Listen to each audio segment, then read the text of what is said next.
Did you guys hear that we're handing a national forest over to a foreign mining company? On a 49-50 vote, it just passed through the Senate. A Chilean mining company wants to develop a copper mine upstream from the Boundary Waters, a pristine wilderness. Yippee.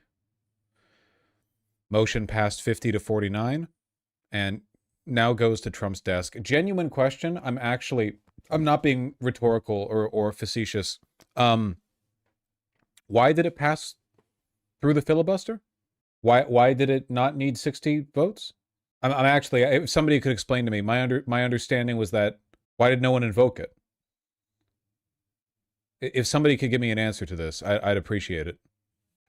Probably shoved into some reconciliation thing. Was it? You see how there's like snowmobile tracks and then they just stop? Yeah. That's the boundary. For decades, powerful corporations have had their eye on lands like this. Some of the most pristine wilderness and recreation areas in America that have valuable resources buried beneath them. They just want to grab some money so they can, go buy a third villa in Italy or something. And now they're on the verge of getting their wish. And we will turn the Iron Range into a mineral powerhouse like never before. That's what it is. Over the last few months, Republicans in Congress have quietly worked to hand over our most protected lands to billionaires. I think that proponents of this project would have you believe that the American people benefit from this project, but for the life of me, I can't seem to understand how that works out. I would still really appreciate if somebody in chat could explain to me why this was allowed to pass with a 50-vote majority. They are a foreign mining company. They don't really care what happens here. They just want the copper. It's a scheme that could unlock millions. The vote bypassed the 60-vote filibuster threshold using the Congressional Review Act, a legislative tool that allows Congress to overturn federal agency rules or action with simple majority. Okay, anti-administrative state stuff. Gotcha. Of acres of public lands across the U.S. for private corporations. I went to Minnesota, ground zero in the fight over who gets to control our public lands. To understand what a mine would mean for communities like this. Job creation is extremely important. They are only doing this because of greed. How what happens here could change the fate of our protected lands across the country, and if there's still a chance to stop it. Nope. Who really stands to benefit from mining here?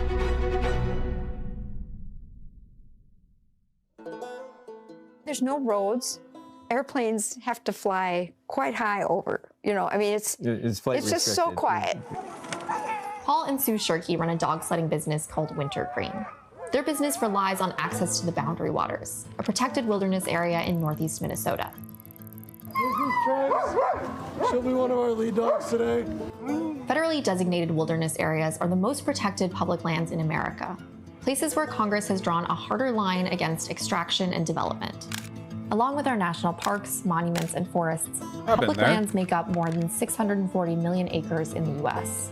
What makes America so special is that we have these public lands. No matter what your economic status, you can... The finality of the measure. Once passed by a simple majority and signed by the president, this CRA resolution not only reverses the mining ban, but also bars future administrations from issuing similar protections on the same land. What? You can't even re-protect it in the... Okay. Sorry, guys. The law means that we have to all get raped to death forever by pedophiles. Sorry. Sorry, guys. The words on the book say that the world has to end. There's nothing we can do. Go hunt, you go fish, you can go camp, you can go learn about ancient history. But to some, there is a different value in these lands.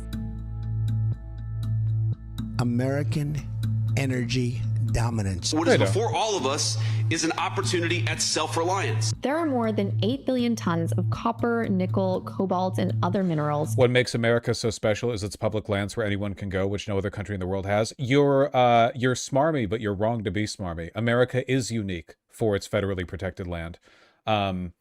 We have a unique, not only range of biomes available for people to explore and access, but our national parks and our widely protected federal land, it's actually like the envy of the world. Many countries have this. No, that's actually not true. We have uniquely well-protected and beautiful land, and we have a lot of it. Well, we did. We're losing it now. Canada has that? Yeah, but Canada's all frozen. It's more of a necessity of your you know, of your ecology. Beneath the Superior National Forest, where the boundary... Sweden has extensive protections. Don't fucking argue with me. I don't care about Sweden. No one cares about Sweden, okay? I eat your little fish. Ooh, do. I eat your fish. I'm right. Google it. I'm not arguing with you. Waters is located. Norway, Sweden, Finland have a lot too. Because half your countries are frozen. America protected vast swaths of productive land. We turned beautiful prairies and ranges and forests that could have been deforested into federally protected land. That's the difference. Yeah, your gigantic fucking Greenland-ass country, your glacial country, some of it, well, what would you even want to do there? Pee in the snow? Right with yellow? No. We're special. Fuck you. These minerals are in high demand for batteries, computer chips, and the build-out of data centers. Minnesota is no stranger to having valuable minerals beneath its soil. Back in the 20th century, this region supplied most of the country's iron, earning it the name the Iron Range. But the mining industry started to die out by the 1980s, decimating jobs in nearby communities like Ely. How would having a new mine here change things in Ely? Well, I think it would obviously create jobs and like a temporary influx of money, right? Which is something that I think any community in this area will tell you is something that they need. Matthew Schultz is a public lands enthusiast who lives in Ely, the town closest to the Boundary Waters and to the potential mine site. This seems like as good a spot as any. I joined him ice fishing to talk about how mining would impact the community here. I will grab a couple fishing rods. Great. And a fish finder. I think it's naive to say like it wouldn't create jobs. Of course it would. Of course there would be like massive community investment from the company. That's good business. Twin Metals, the company behind the mine proposal, is a U.S. offshoot of a billion-dollar Chilean mining company called Antofagasta. They have 2 mining leases here in the Superior National Forest. Twin Metals promises that their mine will create 750 jobs, with an average salary of $100,000. In an area where the median household income is $46,000, it's an enticing offer. But today's mining jobs look a lot different from those of Minnesota's Iron Range. Antofagasta's mine in Chile uses driverless trucks and autonomous drills. They even introduced remote operation centers, where workers operate mining equipment from major cities, nowhere near the mine site. This company's really bad. They did a lot of fucked up shit in Chile. Like I said, man, the Republicans just want to turn this country into Russia, you know? Destroy everything and all of its beauty. Trump's never been to a national park. They don't go on hikes. They go to Dubai. Automations like these make mining jobs a lot safer, but they also mean that the people doing these mining jobs might not even live in the community.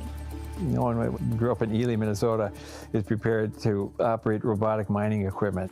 Twin Metals says its jobs will be high-tech positions, including those at a computer-based center in Babbitt, a neighboring town. For many Minnesotans, what's more concerning is what the mine could mean for other jobs in the region. There we go. Yep, that's a fish. They're going to be rearing to go right off the bat. Certainly takes the edge off one's intrigue with going on a wilderness canoe trip when you know you're going to be dealing with the impacts of one of the biggest industrial operations in the world. You want the ball of your foot as far back as possible. Wilderness tourism is the bedrock of Ely's economy.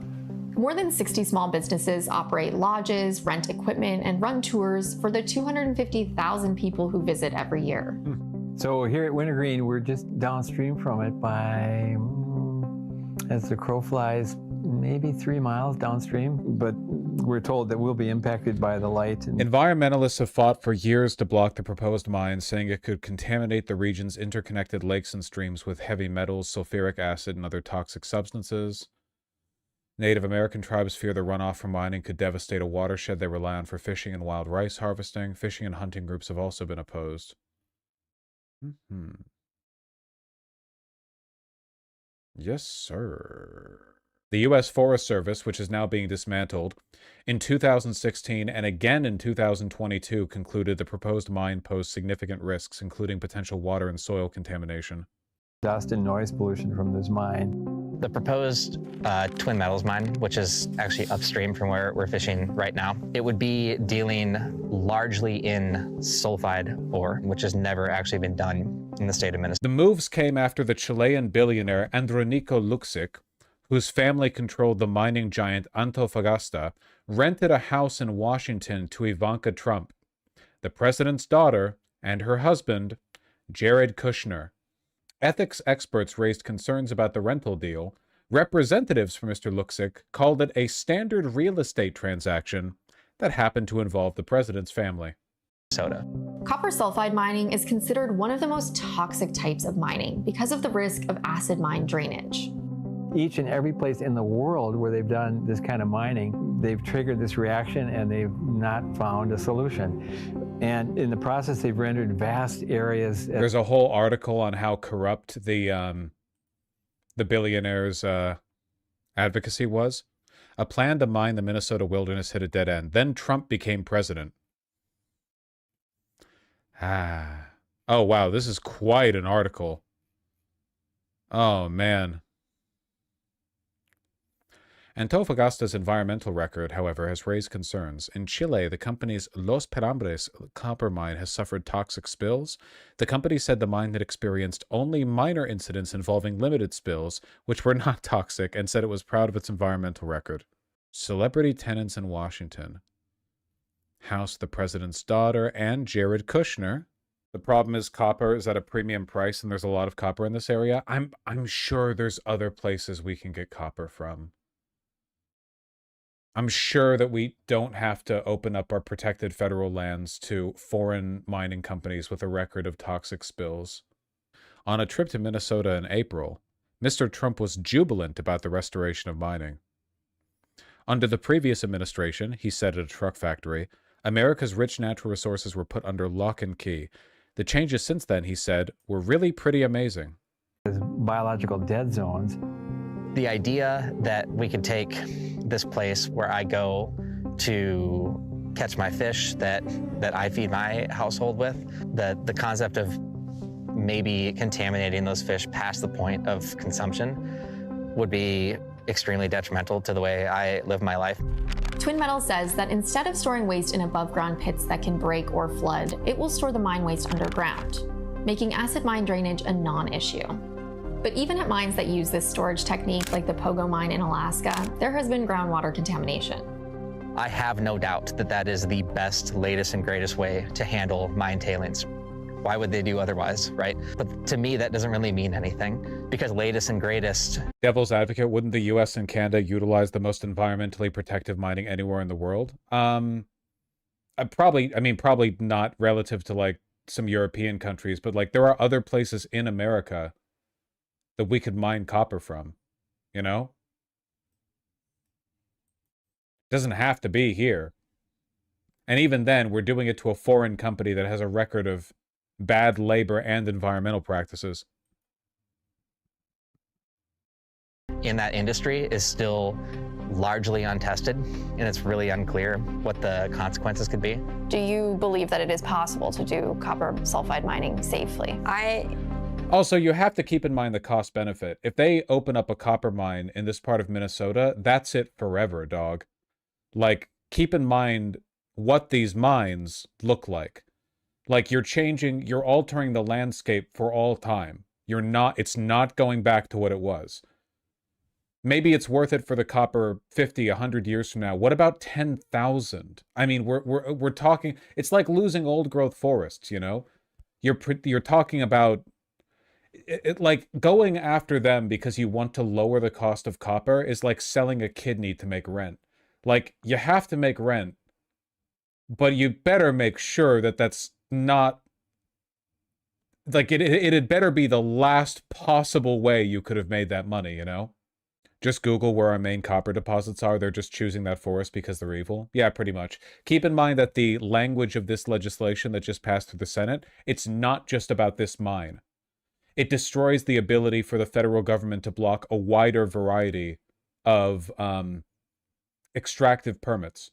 It's not just about this one. It's like they're opening the door up to the rest of the federally protected land. I'm very skeptical to the point where I don't believe that because they've never proven it yet. It's never been done safely anywhere in the world. Within this watershed, there's timber harvest opportunities, there's granite and gravel mining. I don't have beef with any of those things, right? It's specifically this project and in this place that I think would be irresponsible. These environmental concerns are why the Biden administration canceled Twin Metals mining leases and placed a 20-year mining ban on the area starting in 2023. For many people here, the fight over whether or not to mine was over. Until... We will end that ban in about, what do you think, about 10 minutes? President Trump campaigned on opening up America's public lands to industry, including the area right outside the boundary waters. What are the arguments that Republicans in Congress or people who are in favor of this mine are making about why we need this or why this would benefit Americans? We use critical minerals in our everyday life. We use all minerals constantly, right? Like literally the ice fishing rods that we're using right now, the fish finder that we're using, and our cell phones all require these minerals. I don't think anyone is denying that. We're facing a crisis in our country because foreign adversaries. I feel like I've read this before on the subject of copper specifically. I've read this before. I'm pretty sure that you could save / produce or regain a lot of copper rather than opening up new mines. You just need much more stringent recycling policies.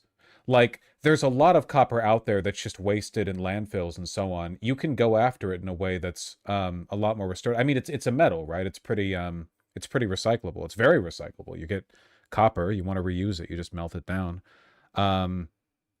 So I don't know. I feel like there's a lot we could be doing to reduce the cost if we want to. Like I've talked about this before in the context of like old growth wood. One of the problems that we're having with what we use wooden boards for is the new growth wood that we harvest en masse sucks. It's fine for construction. You're just making your 2x4s or whatever, but it kind of fucking sucks for making anything high quality like furniture. You take a look at here, 1 second. Old growth wood board versus new growth. You guys have you've probably seen this before, but trees that have had a long time to develop produce much stronger boards, much better wood than stuff like this. Look at all the tear out at this corner of this board, you know? Old boards are so treasured that oftentimes when you do construction projects where you tear up old flooring, people will save the old boards. If they're more than 100 years old, they're probably pretty good. Anyway, the problem is, like, if you wanted to sustainably harvest old growth wood, it would take a long time. But you know what? I think it's worth it. I think that, like, if we opened up more land for timber farming, and rather than harvesting every 10 years, we harvested every century in like the districts that you farm for. And I mean, this would be like a national project. It'd be a big deal, and it would make the wood more expensive, you know? But I think if we did it right, it would mean that we could have widely commercially available high-end old growth wood for everyone. It would be more expensive. And you'd still probably want the cheaper stuff for construction, yeah. But it would be nice, I think. It just kind of sucks that, like, in wood specifically, if you want high quality wood, you basically have to go after fallen wood slabs or dig up stuff from the past. Because now if you want to make something with wood, you got to deal with this crap, you know?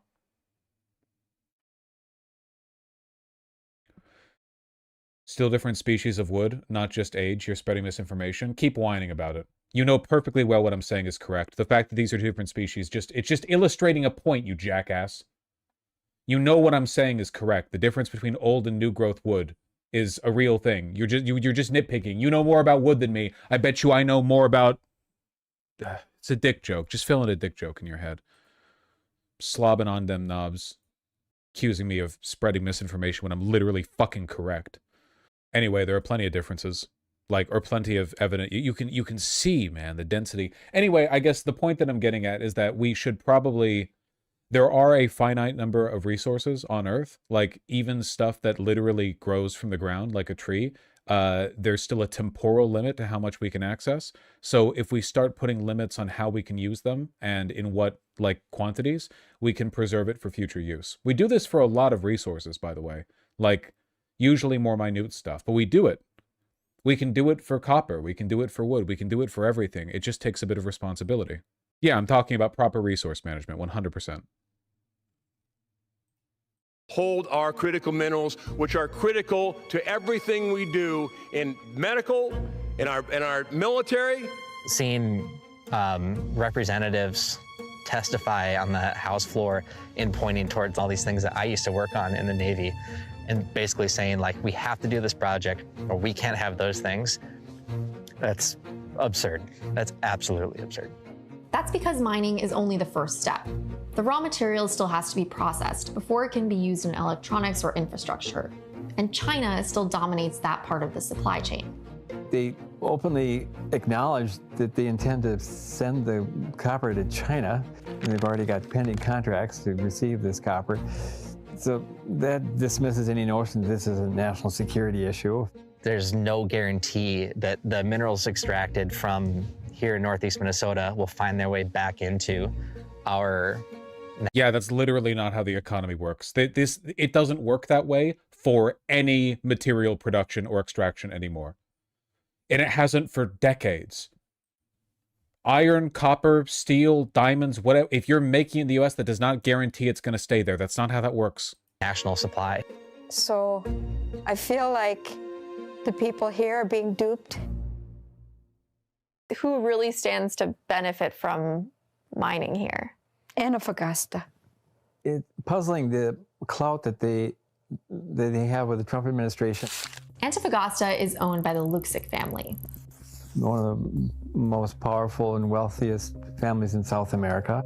They own huge parts of Chile's economy, from copper mines and banks Remember, to beer... the right-wing global class is multinational. They are in complete alignment all across the world. companies and shipping containers. They also own a $5.5 million mansion in DC, which they rent to Ivanka Trump and Jared Kushner. For the last decade, Antofagasta and Twin Metals have spent nearly $6 million lobbying the US government, trying to seal the deal on their Minnesota mine.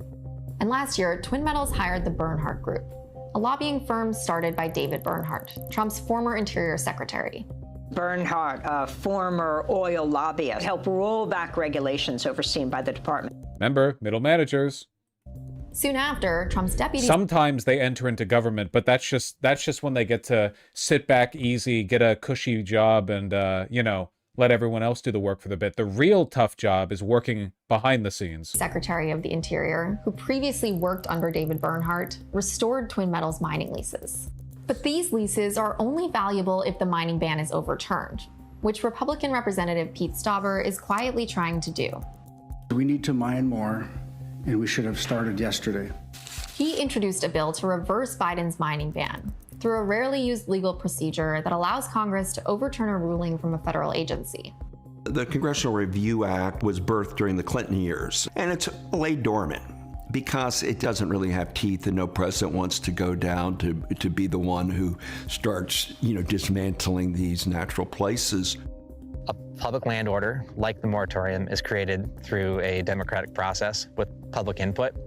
Hundreds of thousands of people weighed in during that public input period and said that they support protecting boundary waters. Now we're unraveling this moratorium in Congress with a simple majority and no public input.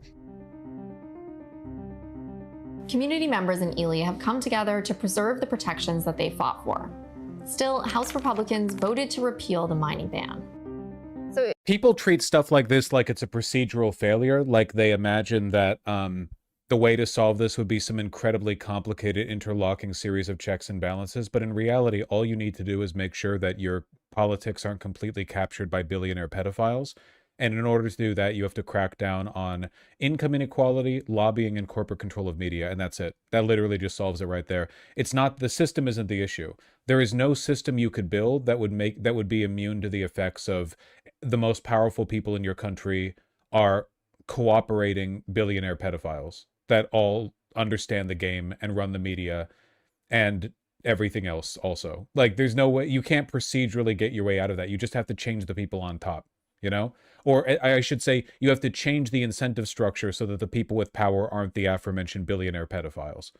If people wanted to protect this area, why do you think Republicans in Congress are pushing to overturn the mineral withdrawal? I think it goes down to the classic concept of, like, smoke them if you got them, right? Like, if you can make money, then make money at any cost.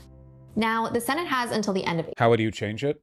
I mean, incredibly aggressive wealth tax probably would be a good way. You have to, it's a not an easy thing to solve. You have to cut down on income inequality and wealth inequality massively. That means much higher taxes, and a re-emboldening of social programs. Also, I don't know how I feel about corporate news media existing at all. Maybe all news media should just be like PBS. PBS is pretty okay. They have their biases, but if you compare them to most, they're probably okay. That'd be a good template to start from. Like, rather than news media being run by the aforementioned billionaire pedophiles, at least have it be run by, like, boring technocratic liberals. I guess that's like a step up, you know?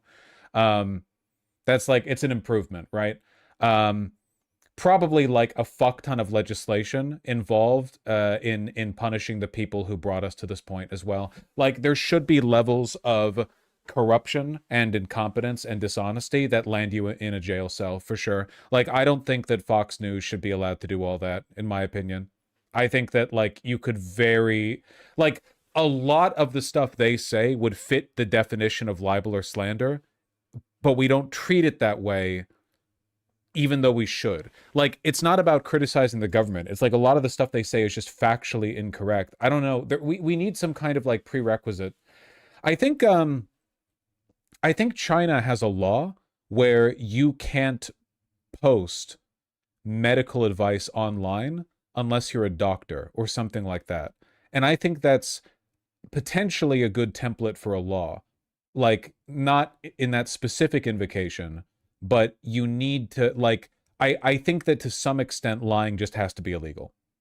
Not all lies, but there has to be some critical threshold over which you are such a, like, patient zero for dishonesty that you just can't be allowed to do it anymore. Like, it's crazy to me that the thing that got Alex Jones was lying about the Sandy Hook kids. He lied about everyone. Like, how is that the line, you know? That's not the only thing he said. That's not the only thing that he did. He did shit like that, like, all the time for decades. But he just, like, technically, and by the way, the shit that happened to Alex Jones, it could have happened earlier. He had lied many times like that before. Any one of those times, a sufficiently dedicated libel or slander or whatever lawsuit against him could have done the same thing. It's crazy to me that he just gets, he was just allowed to do all of it forever for free with no problems.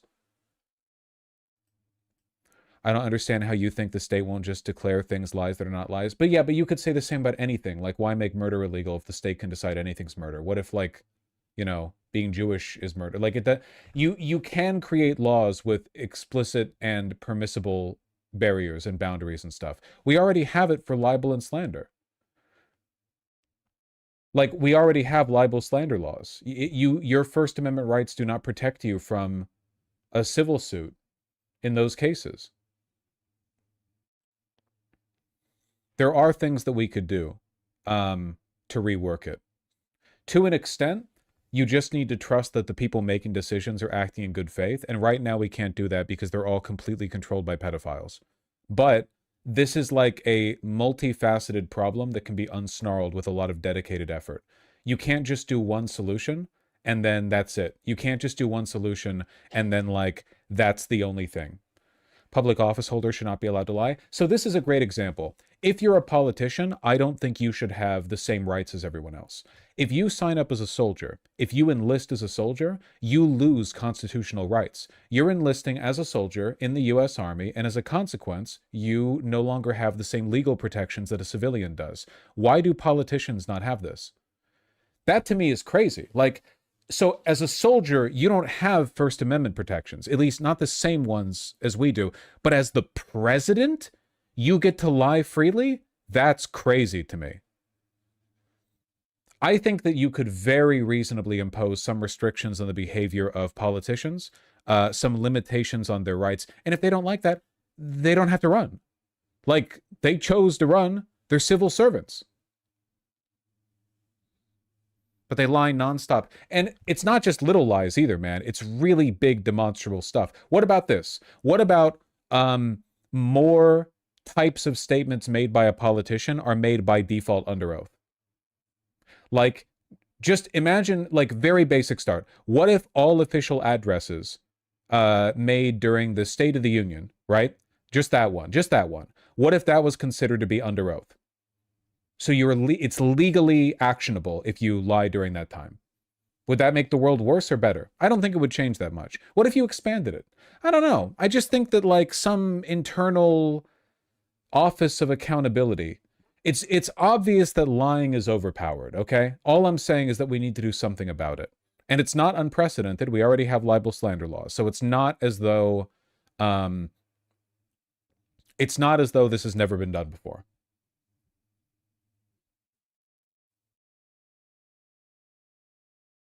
And also, we need to ban or at least severely restrict lobbying. And also, elections need to be federally funded, not funded by donations or PACs.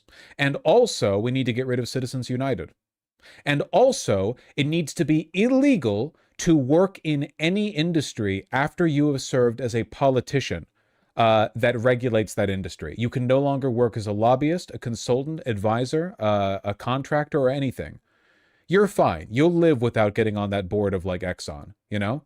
There's a million things that we need to do, and they can be done. But the goal ultimately is to establish incentive structures that keep it so that the people in charge aren't all billionaire pedophiles, right? And inevitably, that process is going to involve a lot of really difficult conversations about what rights we think are worth protecting. But it's also important to understand that right now, as a consequence of our abstemiousness and unwillingness to ask these questions, the country is actually dying. Like, right now, Republicans are pushing for war with Iran. Democrats are failing to stop it. Global energy crisis. A lot of people are going to die off this. Subsequent starvation, famine, like, a lot of harm is being done right now, just in one microcosm, one element of our unwillingness to address, like, what do we do? What do we need to do? You know? We have to take action. Because in my opinion, if you are blanket opposed to the idea of any kind of action that I've described, any of the stuff I've talked about, I think you're complicit in what's happening right now. The idea that this system is the only system that can ever exist is insane. Like, for one, other countries have different systems, and for two, like, do you really have that limited of an imagination, or are you just, like, cowardly? I don't know. It's easy to accept the status quo. I think that we need to plant our feet down and admit it. We have to admit it, okay? The American experiment, the legal experiment, has failed. Our Congress is completely dysfunctional. Supreme Court is a rubber stamp for the people, the party that put them in there. Our system relies on gentlemen's agreements that are no longer being agreed upon. The president is a lunatic and has way too much power, and he's a madman. And nothing can be done about it. Nothing can be done about it. On every level, the people who are making decisions are doing so corruptly. They have a bias, not just a bias of ideology, but a bias of interest. The system has failed.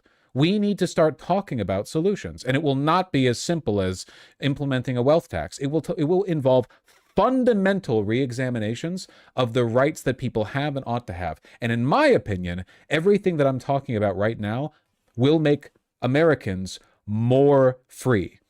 I think that limiting the dishonesty of the ruling class will make the average American more free, because that dishonesty is not value neutral. That dishonesty is weaponized in the service of a set of policies, beliefs, and cultural practices that benefit them over us. And I think that we now live in the consequence of this, with trillions of dollars held offshore in illegal Cayman Islands accounts, untouched by taxes, greater wealth inequality than has ever been experienced by any society at any point in history, any developed society at least. I think that, like, freedom has failed. We need to build a new freedom, an active freedom, which will require active defense of our principles. And it should be worth noting, by the way, that everything that I'm talking about right now, everything that I've described, I am not even talking about socialism. I have not once mentioned a seizure of the means of production. I have not once talked about a workers' democracy. All I'm talking about is implementing changes that would better suit the ideological biases of liberals. Freedom, equality, fraternity, these things, you know? I'm only talking about defending that. To me, the socialism, you're building up from that, but we need this ground level, you know? How the fuck are you going to make socialism work if, like, when you're trying to kick that ball rolling, everyone in charge is a billionaire pedophile who's, like, lying to you and shit? Like, what do you good luck with that. The Soviet Union was also super fucking corrupt. They never got over their hierarchy problem, and they failed because of it. The Soviet Union, their economy was not able to keep up with America's, not just because America was engaging in ruthless resource extraction. The Soviets were as well. It was because the Soviet government was clumsy and ineffective. These are moral failings. If they can't solve these problems, how do you expect them to lead the future? They couldn't. We have to be better. Anyway, also they weren't socialist. That is true. Also they weren't socialist. April to decide the fate of the Boundary Waters. If they also vote to repeal the mining ban, federal agencies will be prevented from ever issuing a similar ban in the future. The flashpoint is the Boundary Waters. They want to break the spirit of people on that one, and then you can start applying it to other places. The Congressional Review Act has never before been used to overturn mining bans. So if Republicans are successful here, Congress could call into question more than 100 other land management plans. There might be 10 years of litigation over it, but by then the damage is done. In Utah, Republicans are now trying to end protections for the Grand Staircase Escalante National Monument. All of this paves the way for the billionaire owners of the world's biggest mining companies to profit from our public lands. So when we talk about these projects, to me it comes down to, like, is this project going to objectively benefit American people? No. Okay, yeah. This segment has kind of outgrown the base of the discussion, I think, but that's okay.